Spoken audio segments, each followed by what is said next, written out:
primary focus of my research is trying to identify new molecules or drugs that could potentially be used to treat cancer, and that's in a simplest form, but specifically ones that are going to be less toxic to healthy cells. There's a lot of off-target toxicity associated with chemotherapeutics, so I'm trying to identify novel molecules that may be less toxic to the healthy tissues, but just that can still kill the cancer cells.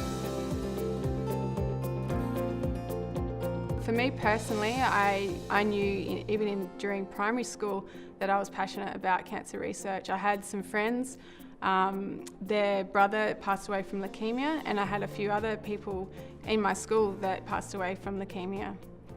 And then more recently it's been several family members and things like that. But I think that passion started straight away because you see the devastation that can happen, especially when it happens to children.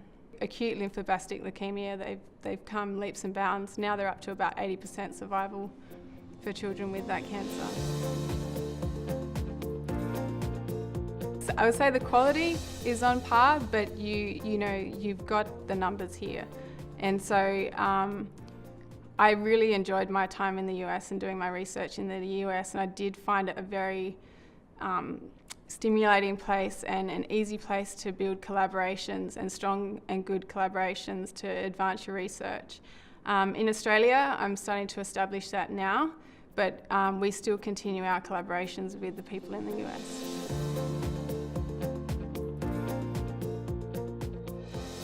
I've always thought, and I always think to myself that, maybe there's just something that we're missing. Maybe there's something that we've just got to find. And I don't think it's going to be a cure-all for every cancer, but I do think we're on our way, and I do think that immunotherapy as well as novel molecules discovery have huge advantages and potential to cure cancer.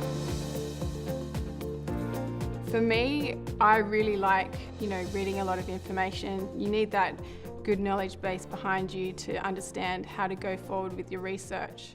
But I also like the creativity aspect about dreaming and thinking about how you can solve problems. And there is an art in that, and that's what I think. I think that's how it merges those two.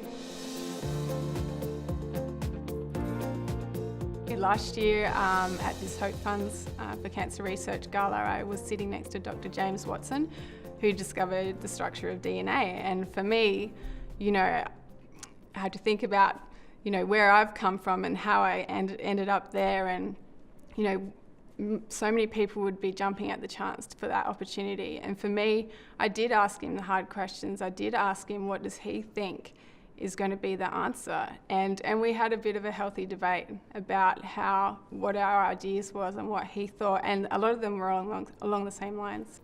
One of the things that he was mentioning was talking about how he thinks that we've got to tackle the antioxidant stress within cancer cells to eradicate them for good, and that's exactly what I'm working on.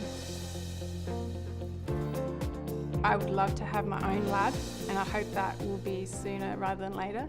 And I hope to have not necessarily a large lab, but I want to have a good lab which can do quality research, and I want to be able to inspire younger researchers and to keep women in science as well. I think that's a big hurdle to overcome, and I think that's important for research.